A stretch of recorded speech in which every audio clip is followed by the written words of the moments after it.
আমরা দুইভাবে এক্সপোর্ট করি। একটা আমরা ব্যাক টু ব্যাক এলসিতে আমরা গার্মেন্ট এক্সপোর্ট করি। ব্যাক টু ব্যাক এলসিতে যখন আমরা এক্সপোর্ট করি তখন যে কাপড় অথবা সুতা যে আমরা আমদানি করি সেটাকে আমরা কিন্তু আবার রপ্তানি করার সময় পুরো ভ্যালুটা, ওটার জন্য আমরা টাকা দিয়ে পেমেন্ট করে একবার ইম্পোর্ট করি, তারপর আমরা ওটাকে রপ্তানি করি, তো পুরো ভ্যালুটা কিন্তু ধরা হয়।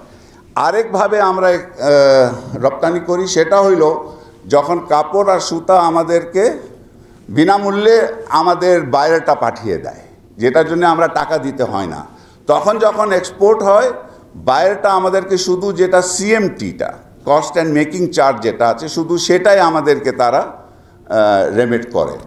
কিন্তু ইপিবি এটাকে ফুল এক্সপোর্ট ভ্যালুটা দেখিয়েছে। আমি কিন্তু বিশ্বাস করি ইপিবি এটা যেটা করেছে কোনো ভুল করে নাই, ঠিকই করেছে। আমি যখন এক্সপোর্টটা করেছি, আমি গার্মেন্ট যে ভ্যালুটা এক্সপোর্ট করেছি সে ভ্যালুটাই, আমি সুতা আর কাপড়টা টাকা দিয়ে আনছিলাম না বিনামূল্যে পেয়েছিলাম, সেটা ইজ নট ইম্পর্টেন্ট। আমার এক্সপোর্ট ভ্যালু কত হয়েছে, তো সেটা একটা অ্যাডজাস্টমেন্ট। সেখানে যে সমস্যাটা হয়, যখন ইপিবি দেখায় পুরো মূল্যটা, কিন্তু আসলে পুরো মূল্যটা আমি পাবো না, আমি শুধু সিএমটি পাবো, তখন বাংলাদেশ ব্যাংকের সাথে একটা অসমন্বয় হয়ে যায়। বাংলাদেশ ব্যাংক ভাবে কি আমার পুরো মূল্য আসবে, যখন কম মূল্য আসে তখন তারা ভাবে, তো ওই একটা অ্যাডজাস্টমেন্ট বাংলাদেশ ব্যাংক আর ইপিবির মধ্যে করতে হবে।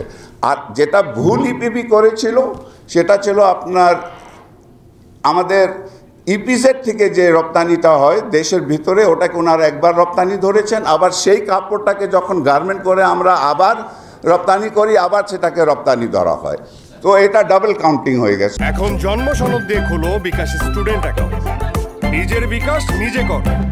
এক্সপোর্ট প্রমোশনের ব্যুরোর সাথে সবসময় একটা দূরত্ব আমাদের থাকে। যেমন আমাদের যখন দেখা যায় যে নেগেটিভ এক্সপোর্ট, কিন্তু রপ্তানি উন্নয়ন ব্যুরো দেখা যায় সেখানে পজিটিভ। তো কিভাবে সে পজিটিভ পায় এটা ঠিক আমাদের জানা নেই। এটাতে কান্ট্রি ইমেজ সংকট দেখা দেয়। নিশ্চয়ই মনে আছে যে 2022-এর নভেম্বরে যখন প্রথম $5.09 বিলিয়ন রপ্তানি দেখায় ইপিবি, সেদিনই কিন্তু আমি প্রতিবাদ করে বলেছিলাম এই রপ্তানি আমরা করি নাই, কারা করেছে জানি না, আমাদের সাথে হিসাবে মিলে না, এবং কন্টিনিউয়াস এরপর থেকে কিন্তু আমি প্রতিবাদ করে গেছি। এবং এতে কি সমস্যা আমাদের হয়েছে, ক্ষতি যেটা হয়েছে যে বাংলাদেশ ব্যাংক আপনারা জানেন 2 দিন পরই আমাদেরকে বলেছেন যে এত $1 বিলিয়ন আমরা বিদেশ থেকে প্রসিড আনি না। এটা যেমন একটা অপবাদ আমাদের উপরে। দ্বিতীয়ত হলো আরেকটা অপবাদ ছিল যে আমরা বিদেশে ডলার পাচার করে রাখছি। এই দুইটা অপবাদ। আর তৃতীয়ত হলো যে এই তথ্যগত ভুলের কারণে, সরকারকে এই রং মেসেজ দেওয়ার কারণে সরকার যে পলিসি মেক করেছে সেখানে আমরা ডিপ্রাইভ হয়েছি।